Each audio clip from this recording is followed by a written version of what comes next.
Channel को subscribe करो पहले। हाँ जल्दी करो, मुझे पता है कि आप लोग नहीं करते, वीडियो देखते हो लेकिन सब्सक्राइब नहीं करते। लाल कलर का बटन है, इसे दबाओ, जल्दी दबाओ, जल्दी दबाओ, फिर मैं शुरू करूँ। दबा दो जल्दी, दबा दिया, घंटी में दबा। गांदरबल जिले की शांति चकनाचूर हो गई। गोलियों की आवाज, चीखें। श्रीनगर लेह हाईवे के पास एक कंस्ट्रक्शन साइट धूल और डर के बादल में घिर गया। गोलियों की बौछार में 7 मासूम जिंदगियां खत्म हो गईं। मजदूरों का इलाज करने गए एक डॉक्टर 6 मजदूरों के साथ मृत पड़े थे। जम्मू और कश्मीर की खूबसूरत वादियां एक बार फिर मासूमों के खून से सनी हुई थीं। हमले की खबर फैलते ही हवा में तनाव फैल गया। सुरक्षा बलों ने घटनास्थल पर पहुंचकर मोर्चा संभाला। उनके चेहरे पर चिंता साफ थी। नकाबपोश बंदूकधारी नफरत के पीछे छिपे हुए गायब हो चुके थे। पीछे छूट गया खून खराबा, एक ऐसा मंजर जो इस घटना को देखने वालों की यादों में हमेशा के लिए बस गया। चुप्पी तो बस अपने परिजनों के शवों की पहचान करने पहुंचे लोगों के विलाप से ही टूट रही थी। यह पूरी तरह से बर्बादी का मंजर था। उस इलाके में जिंदगी की नाजुकता की एक कड़वी याद दिलाता हुआ, जहां हिंसा कभी भी पीछा नहीं छोड़ती। घाटी में हेलीकॉप्टरों की गूंज गूंज रही थी। सुरक्षा बल दृढ़ निश्चय के साथ पूरे इलाके में फैल गए। हर नुक्कड़ और कनी की तलाशी ली गई। हर परछाई पर शक की निगाह डाली गई। अपराधियों की तलाश शुरू हो चुकी थी। जगह जगह नाकेबंदी कर दी गई।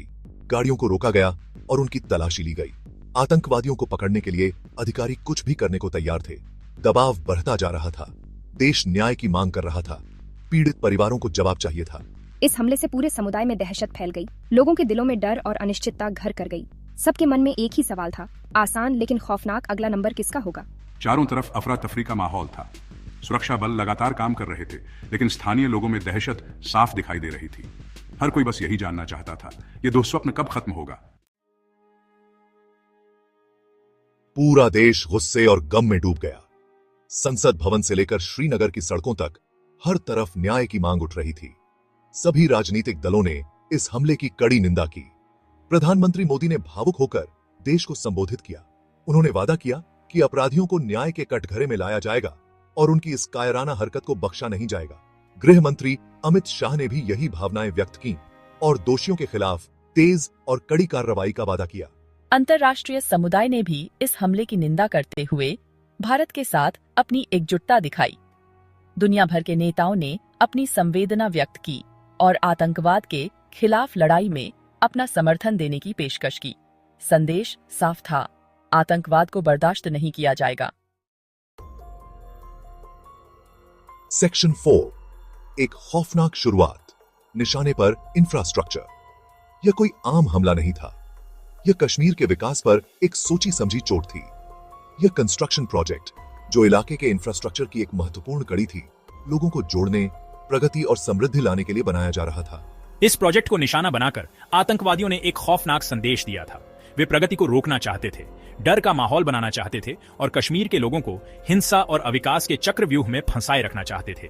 यह हमला उन चुनौतियों की एक गंभीर याद दिलाता है जिनका सामना भारत को इस क्षेत्र में शांति और विकास की तलाश में करना पड़ता है। इस हमले ने क्षेत्र में इंफ्रास्ट्रक्चर प्रोजेक्ट्स की सुरक्षा पर गंभीर सवाल खड़े कर दिए हैं। यह साफ था कि प्रगति की इन महत्वपूर्ण धमनियों को आतंकवाद के कहतरे से बचाने के लिए और ज्यादा कुछ करने की जरूरत है की थी। सेक्शन 5, डर का साया। विकास पर खतरा। इस हमले ने पूरे क्षेत्र को डर के साये में धकेल दिया है। क्या निवेशक अब ऐसी जगह पर अपनी पूंजी लगाने का जोखिम उठाएंगे जहां उनके कर्मचारियों की सुरक्षा खतरे में है? क्या अब इस क्षेत्र में विकास की गति धीमी पड़ जाएगी? इन सवालों के जवाब अभी भी धुंधले हैं। लेकिन एक बात तो साफ है, इस हमले ने कश्मीर के लोगों की उम्मीदों और आकांक्षाओं को गहरा धक्का पहुंचाया है। वे लंबे समय से शांति, प्रगति और एक बेहतर भविष्य की चाहत रखते थे। इस हमले ने उनके उन सपनों को चकनाचूर कर दिया है। आगे का रास्ता लंबा और कठिन होगा, लेकिन एक बात तय है, कश्मीर के लोग बेहतर के हकदार हैं। वे शांति से जीने के हकदार हैं, आतंकवाद के डर के बिना। और दुनिया को उनकी इस मुश्किल घड़ी में उनके साथ खड़ा होना होगा।